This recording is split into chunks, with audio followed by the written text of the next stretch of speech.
David Goff, and I'm coming back with you on Let's Talk. And this is the show where we have conversations with ordinary, everyday, extraordinary people. A lot of people don't know how many of them there are right amongst us in our own neighborhood. And today we have the ultimate privilege of having Miss Deborah Cofer. And she is an international influencer, author of 5 published books, the creator of the Women's Health Education Resource Network at North General Hospital, Harlem. And she is involved in women's health programs. She is known from an online show called Sister Chat Radio, and also here of late of the Ladies Room LLC. She comes here to speak with us today, and I want everybody to know she's affectionately known as Mama C. Mama C, how are you doing today? I'm good. And I think I may have maybe sent you the wrong bio, because I am the founder and creator of the Sistership Network now. All those other activities or programs are programs I developed some time ago. Right now, I am wholeheartedly involved in the expansion of the Sistership Network. Okay. And when I worked at North General Hospital, I designed the first women's wellness program in Harlem. And that was many years ago. North General Hospital no longer exists. And the ladies' room was a stepping stone to the sistership.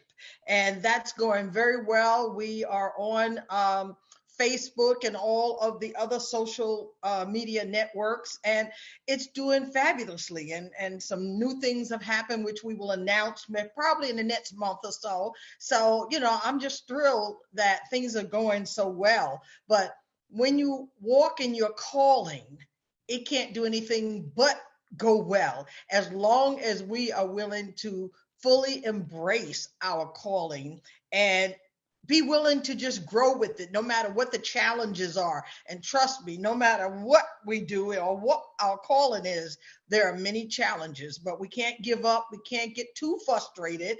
And we have to really believe that this, whatever it is we've been called to do, is going to manifest marvelous results. Right. And, it's so amazing. I think I ran across you some years ago, actually on Facebook.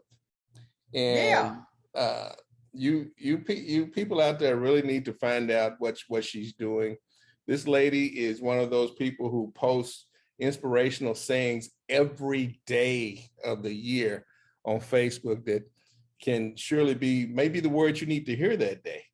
And as you hear, she is a busy, busy lady, busy doing some really, really good work.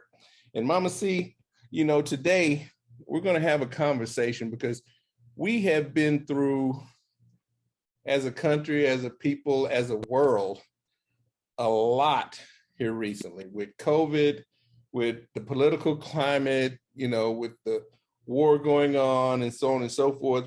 And these things have affected people in a lot of ways. A lot of people have lost their jobs, not been able to keep their apartments.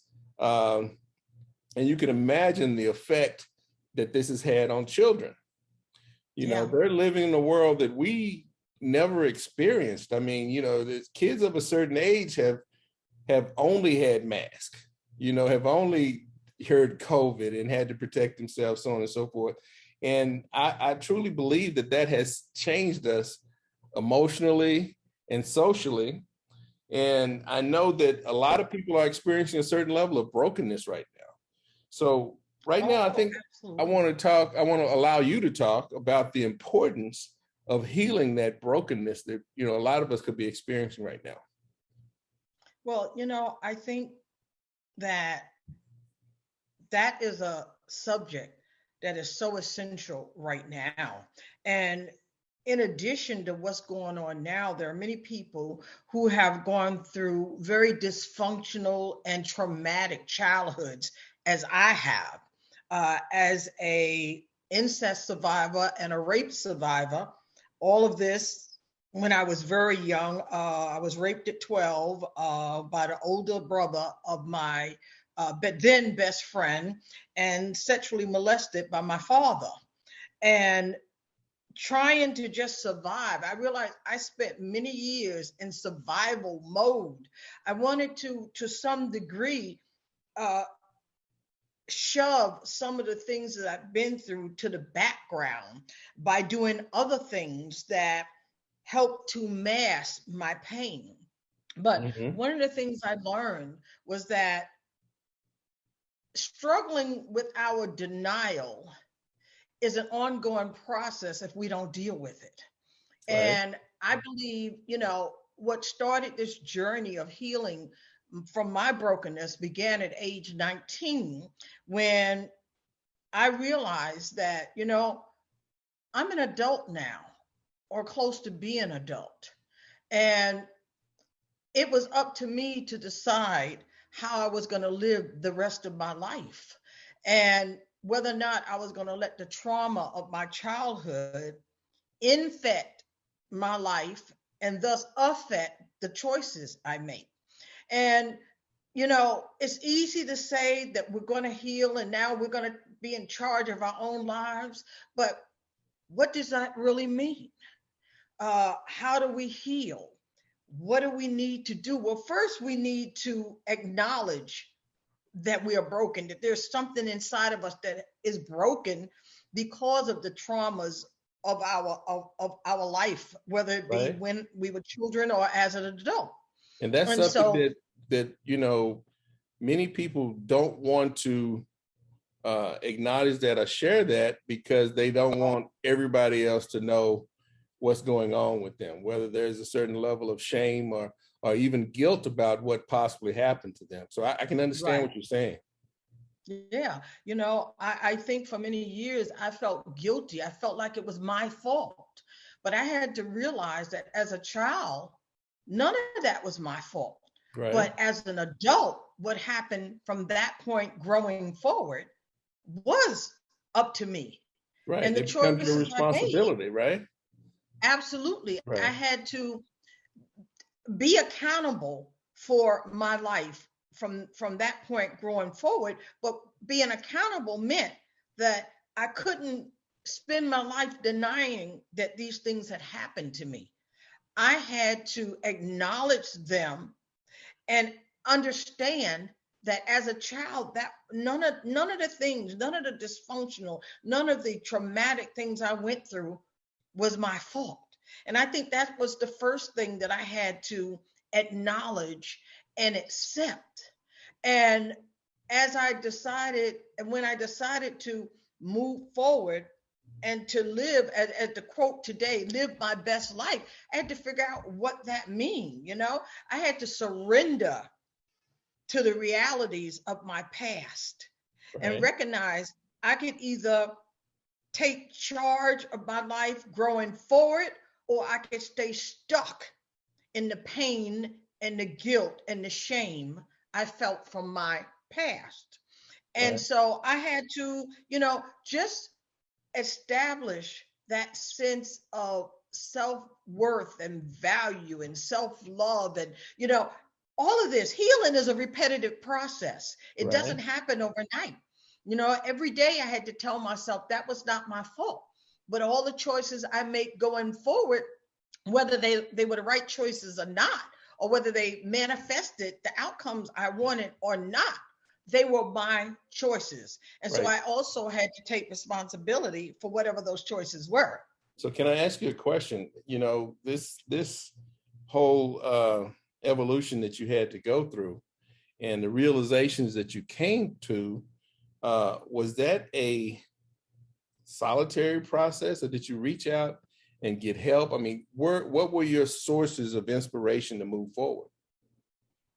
You know what? Since I was a little girl, I remember my Aunt Richie taught me how to pray. And whenever anything that I was either dealing with or had dealt with tried to push its way into the wholeness of me, I would just go inward and I close my, and I think I really learned how to do that when I was being sexually molested by my father, because I would close my eyes and I'd go so deep within myself that I was really not consciously aware of what was taking place outside of me. I knew it was happening, but I found a way to escape it in the midst of it.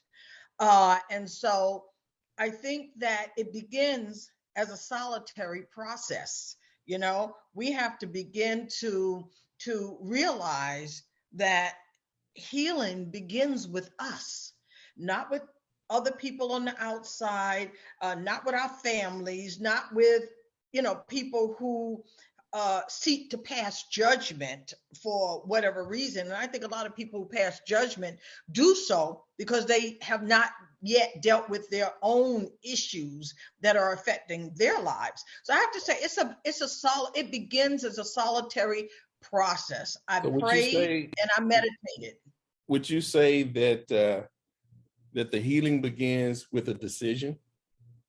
Yes, it does. A You have to make the decision choice to heal. that you are going to take control of your life and be, like I say, responsible. Not taking blame, but taking the responsibility that it's Absolutely. it's your struggle to deal with. And absolutely, whether we are going inside or going to get help, the bottom line still lies within us. We can't, even the help that we get, the information we get, we can't give over our responsibility to those people, because like you said, it's a solitary process and we have to heal from within. So tell me, if you were giving somebody advice who has has gone through some of what you've gone through, what would be the very first step for them to get toward healing? Stop blaming yourself for what happened. There you go. Okay? Stuff happens to you. That doesn't define who you are. Right.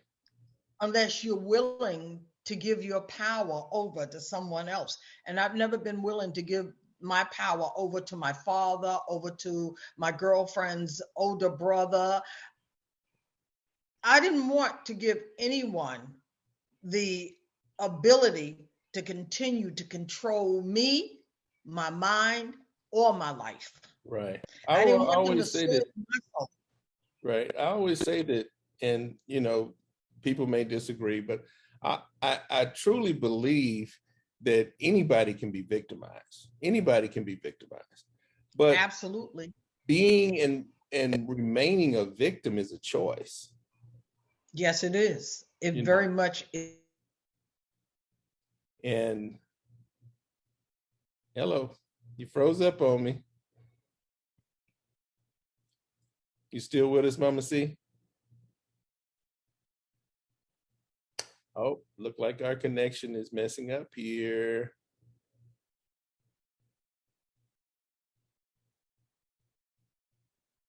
This meeting is being recorded. Oops. There you go. We lost you there for a minute. Oh, you did? Okay. Yeah, right after you first started. So you may want to just rehash what you said. I had said, anybody can be victimized, but being a victim is a choice, because that's part of that stagnation part that we talked about, where you said either you can stay there or you can decide you're going to move forward. So if you want to kind of go what you were saying, I'm sorry we missed it. Okay. Well, you know what? Being a victim is a choice. So too is being victorious over whatever sought to victimize you. I always tell people you are not a victim just because you are victimized. So we have to realize that and choose. We have to make the choice. I'm not going to be a victim.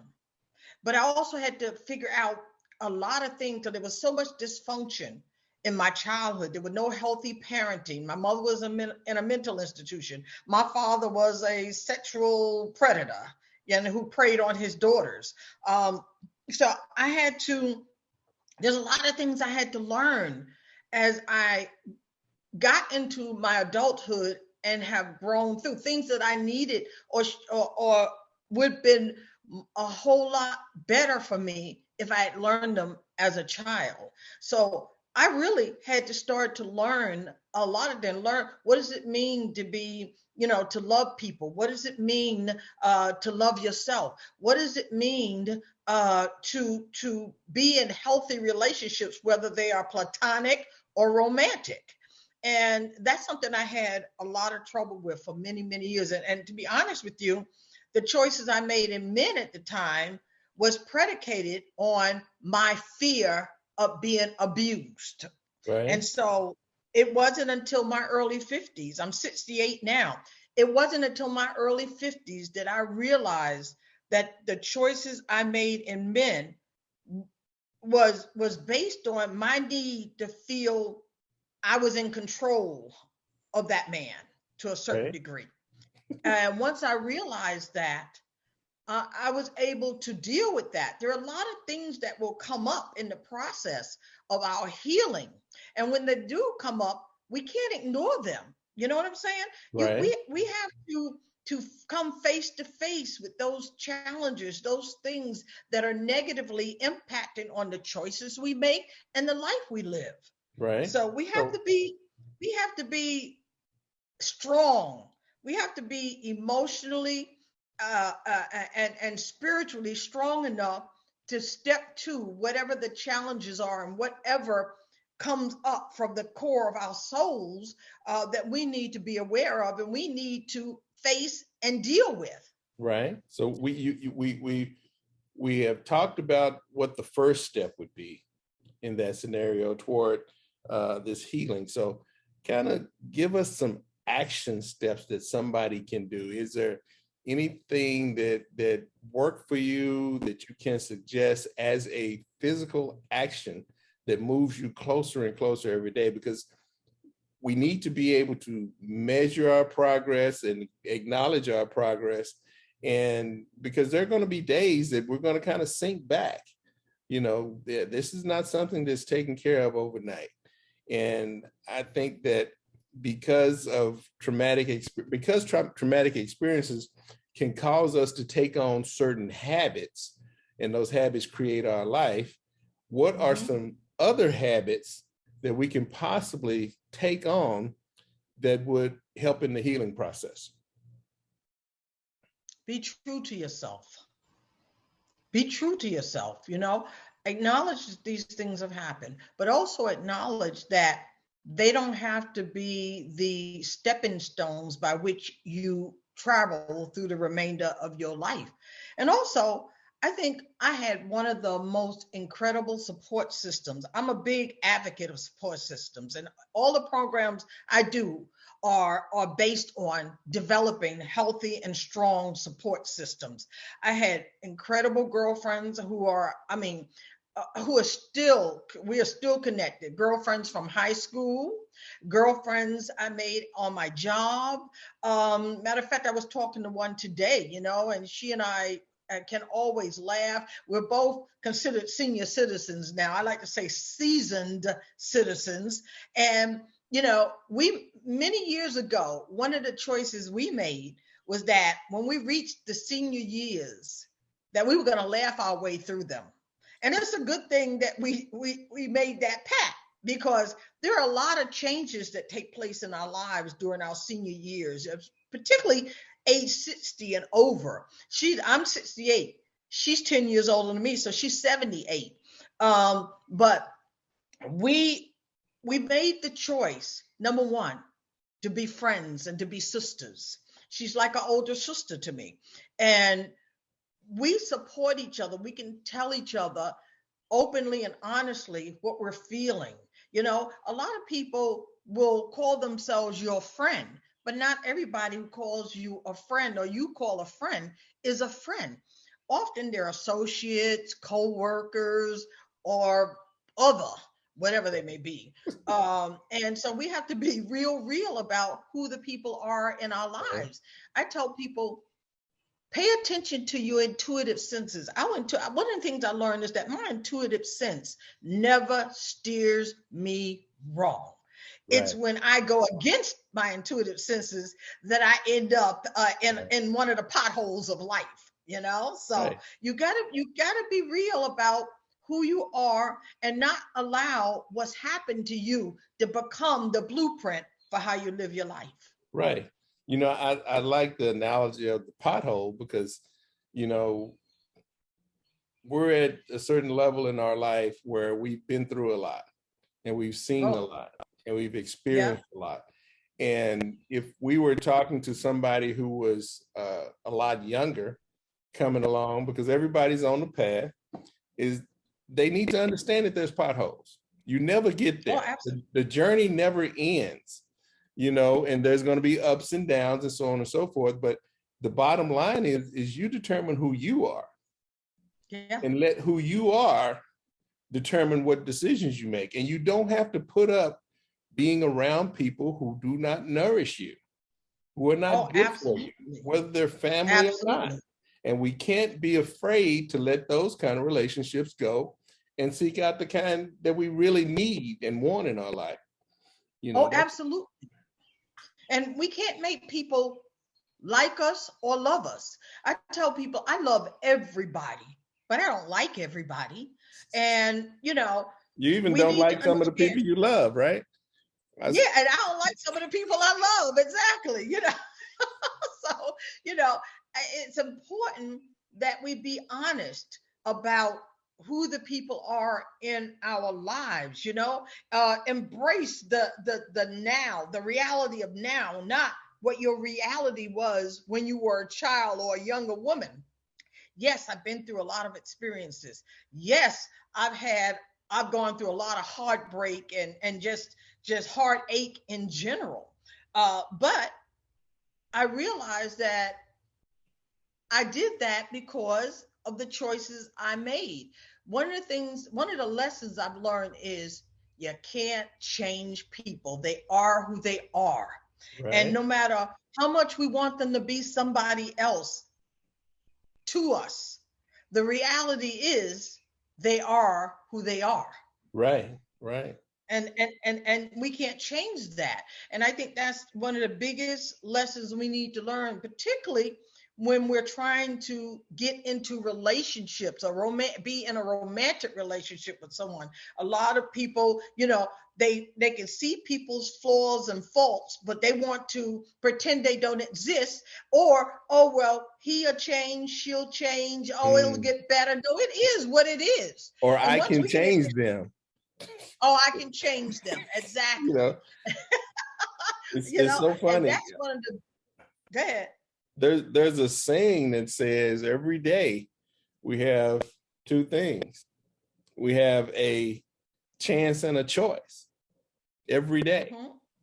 Every day. You know, we can't let the past, you know, drag us down and keep pulling us back, because every day is a new day. And we can build on something good, or we can build on something bad. So that choice every day should really encourage you. You get up, you got a brand new day. You say, today wasn't all that good, but today I choose. I choose for things to be better. I choose for me to be better. Absolutely. And once I decided I was going to live my life peacefully and happily, that meant there were choices I had to make in order to live peacefully and happily. And that also sometimes means you have to cut people out of your life. And if you're not willing to cut people out of your life, then the choice to live in peace and to be happy is not going to be one that will manifest the results that you're looking for. Right. So people have to realize that the choices we make are predicated on other choices we make. Right. And we have to make a choice. You have to make a choice, because life will choose for you. Absolutely. And trust me, I've lived long enough to know that when we let life choose for us, it is not going to be a pretty thing. It generally is not a pretty thing, because life says, oh, you ain't learned your lesson. So here, take this. Let's see how you deal with that. And, you know, life will keep throwing daggers at you or deal you a hand that is not a win-win. And then you're wondering, well, how did I get here?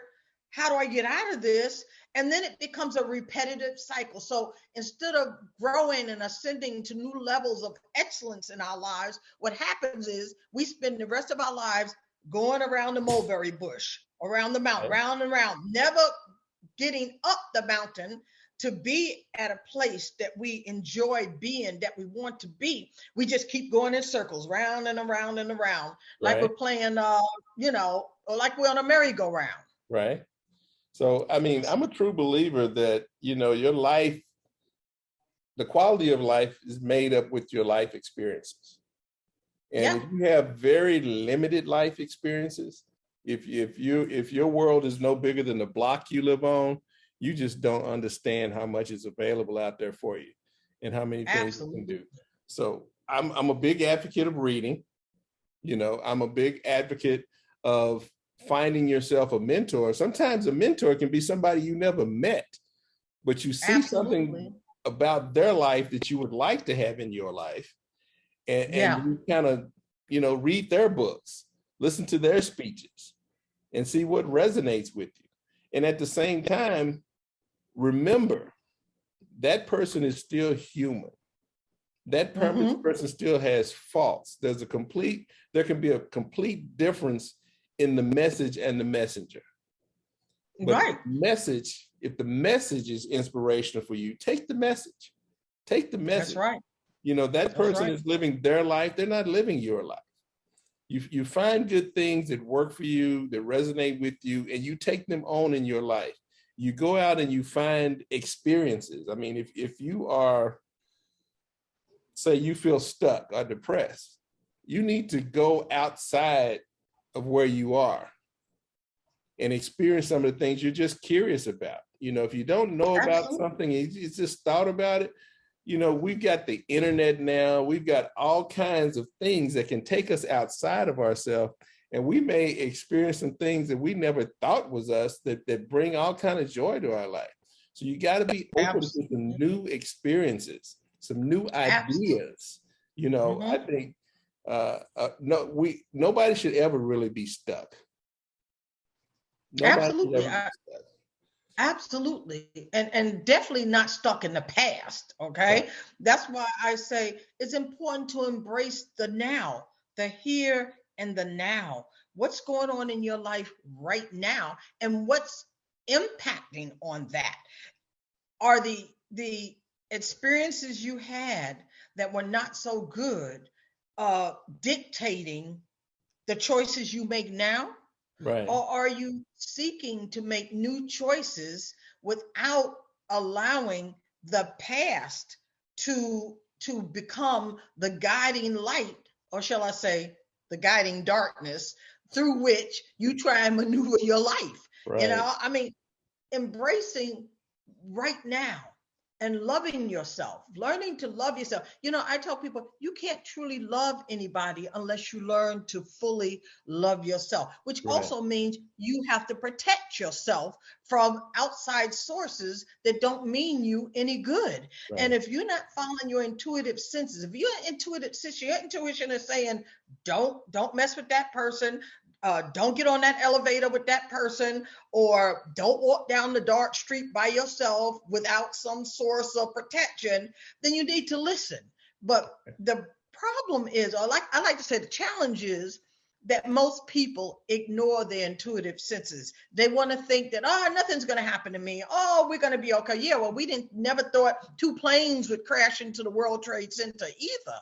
But things do happen, and really bad things. So you always got to be in a protective, self-loving, self-giving, self-caring mode so that you can be in alignment with your intuitive senses and allow yourself to protect yourself without looking for somebody else to protect you, without looking for somebody else to take care of you or whatever. You'll find that when you love yourself, things just fall into place because you make better choices.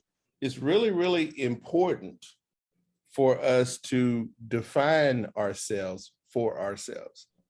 Because words like success, failure, and even victim are events. You know, they're not people. They're not people. And if you take on a negative identity of yourself, then you have taken out the foundation for any growth.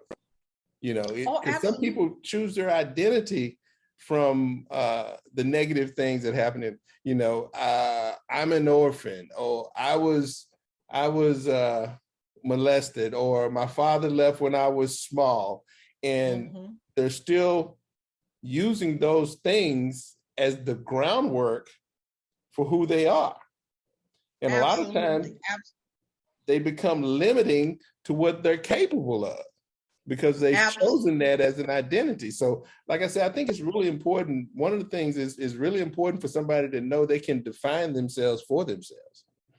Absolutely, without using someone else's perception as a cornerstone for the development of that internal foundation that we need to build. You know, when we allow other people's perceptions to be the marker through which we define ourselves, that's like trying to build a foundation on top of quicksand. Won't be long before you sink. Right. And you'll keep sinking and you'll keep sinking until after a while, there won't be nothing of you left. And absolutely we got to be real. We got to be real with ourselves, because if we are built on that sand foundation, you know, you can turn around and take a pile of crap and put spray paint on it and make it look different, but it's still what it is. It's still what it is. It's still what it is. So, absolutely. You know, being authentic and true to ourselves in the growth process, in the healing process, is going to be the bottom line foundation for real growth. And if we get to that place, then we can definitely find things that we can build on to make a real life for ourselves. Oh, absolutely. You know, I mean, I had to do a lot to get to this point in my life. I had dropped out of high school. I was going through so much psychological and emotional trauma as a child that, you know, I dropped out of high school 6 months before I was due to graduate.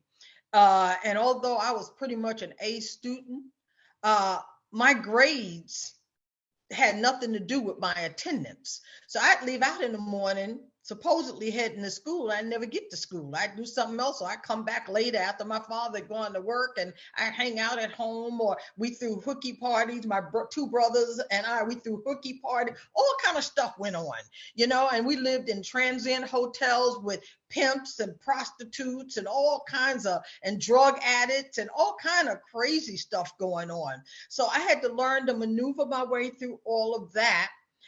When I got pregnant, I have to say, when I got pregnant as a single mother with my daughter, it was then that the light came on. And I said, if I don't change my life, I can't create a better life for myself and my daughter.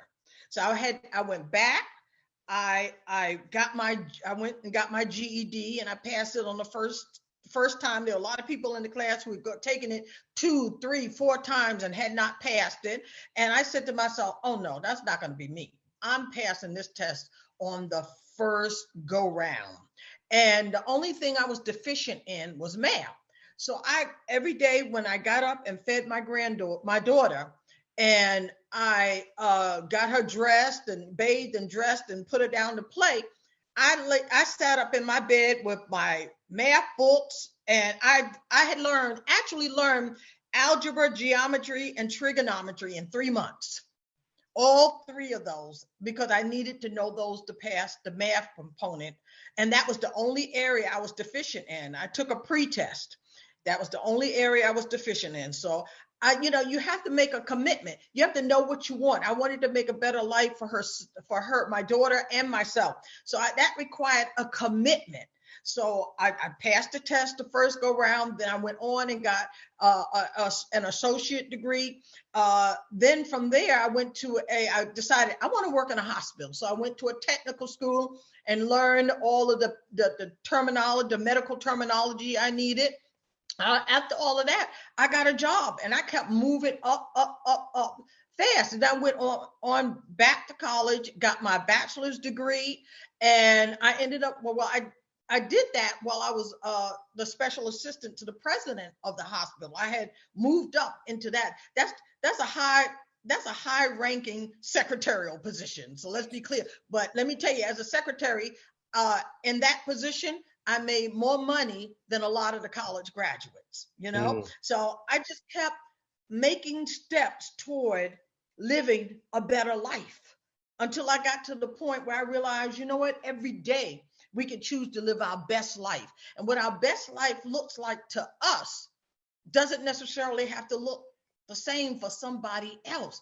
Right. So, you know, some people will see the celebrities and they have these big, fabulous homes and these fly cars and this life that they think is so wonderful. Well, look, Michael Jackson, Whitney Houston, and Prince had all the money in the world, but look what happened to them. So I realized at some point that money, and I've never been a big chaser of money. I know I needed to live and to do the things I needed to do, but I realized that my happiness was and the quality of life I wanted to live and the person I wanted to be was predicated on my cleaning out the garbage from within me, getting rid of all of the pain and the misery and the suffering and the guilt, coming to face with those. And those are the demons in life, all of those negative energies that try and suffocate us and take us away from the ability to live our best lives. So, it's a process. And even at this point, I'm still was it last year or the year before? No, it was when COVID first started. I ended up in the hospital because I had a health challenge that came up, and I also ended up in the emergency room because I had I thought I was having a heart attack. What I was having was a major anxiety attack because of an experience I had that brought out something that was still churning within me that I didn't even realize was there. And so when the doctor came into the room in the emergency room and said, "Ms. Cofer, we can't find anything wrong with you," that's when I realized I had a major anxiety attack. Right. And so I realized that that anxiety made me realize I still had abandonment and rejection issues that I had not quite dealt with it. And when you have abandonment and rejection issues, you also have to realize you have to make choices that don't trigger the pains of your past. Right. And so I'm very protective of the people I'm around and what could cause what would cause me to feel abandoned or rejected, Right. So, I mean, just because I'm 68 doesn't mean there aren't things that I'm still dealing with, right. But I'm dealing with them. I want to deal with them so I can be my best me. Right. So not for anybody else, for me. That is an excellent point because, we live in a world where so many people tell us, to suck it up, to be tough, to be strong, yeah. And all this kind of thing. But people do not realize everybody's different. Everybody has their own pain, and their pain is valid. I don't care whether it's from, the experiences you've had or, somebody's father who left or, whatever it is that is a real pain that has affected your life, an event that has affected your life, that pain is real to you. Oh, other absolutely. People would say, well, that's not that bad. That's nothing, but it's, it's not their place to say. And absolutely. The other thing is people need to realize that holding in stress, holding in, anxiety will definitely manifest itself in your physical body. Absolutely. I can testify to that. Right. Because I'm dealing with some physical things. If you are a person who would like to be healthy, your mental health plays a major role in your physical health. Oh, yes, it does. Yes, it does. That's why we have to pay close attention to the quality of our mindset. What is my mindset? When I get up in the morning, one of the first things I want to do after I pray and meditate, of course, is listen to my body. How am I feeling today? And I'm not she poo pooing how I'm feeling because I don't want to feel that way. I allow myself to feel what I feel and then try to understand why I'm feeling that way if I'm not feeling my happiest that day. And just because we make a decision to be happy doesn't mean we're going to be at the top of the happiness triangle. We Right. may be somewhere in the middle, or we may be whatever, We bouncing may be around, just trying. okay. We may just You be may be okay. just okay. Because Absolutely. okay is a lot better place than being in that deep, dark dungeon we can go into. Oh, absolutely, absolutely. And when I think about the book and the movie Alice in Wonderland, and Alice going down into this rabbit hole, that kind of an analogy of how most people live their lives. How we've all at some point lived our lives. And so we have to make the decision that, okay, I understand when I'm getting close to a rabbit hole, and I'm not going down in that rabbit hole because I know that it is not a turn or a path along my journey that I want to take. So we got to make the decision. Well, okay, I know what's in that. I know there's a whole lot of uncertainty, a whole lot of craziness in that rabbit hole. Do I want to go into that rabbit hole? Uh, my answer is generally no. Well, Right. always no, because I want to live my best life, not constantly falling into the pit, the potholes, and running into the pitfalls of life. I have to understand and give some logical thinking to the choices I make. See, unfortunately, too many people make choices based on spontaneity. Oh, I want to do this, Right. so I'm just going to do this without giving any thought to what the outcome could be if you do Right. that. And you really have to take the time to think logically if you want to manifest rational outcomes Right. that produce that help you produce the quality of life you really want to live. Mama C, just like you talked about the rabbit hole, this conversation, we could go at it from every angle and every dimension. And, you and I have had some long conversations about things, and we've agreed and we've disagreed and we've agreed to disagree. And, we're not going to be able to take on this subject in just one sitting. So I want to thank you for today. I haven't You're given it welcome. a clock, but I want you to know, and I want everybody who is listening to know that I plan for this to be a regular thing, that we get together and Good. have these conversations on a regular basis, and see what kind of feedback we get, see where people are, allow them to comment and ask questions or whatever. We both know that our opinions are just that, our opinions. And we're Absolutely. not, we're giving information based on our life experiences. Absolutely. And with the pure intent of creating a better life for not only us, but the people around us. So it's not a matter of us telling people what to do. It's a matter of us sharing what our life experiences are. And, we're in this whole council culture, situation right now. And I'm not a person to debate my viewpoints. And if you disagree, you have every right to do so and create your own show and do that. Absolutely. But Yeah. we're not telling anybody what to do. We're not setting ourselves up as prime examples of anything. We're just sharing our life experiences as we have seen it, as we know it, and as we feel it to be true.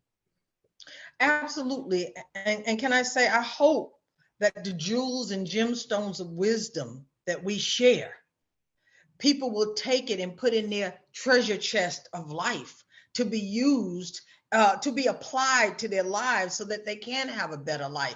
But like you said, that's up to every individual. You know, what you do with what we share is totally on you. There you go. So like I say, Mama C, I do appreciate you. And we're going to come up with some other topics and do this again sometime soon. Okay? Oh, I appreciate it. And I look forward to it. And I appreciate you. All right, ma'am. We'll talk to you again soon. All Absolutely. Right? All right. Enjoy the rest of your day. You too. Bye-bye. Bye.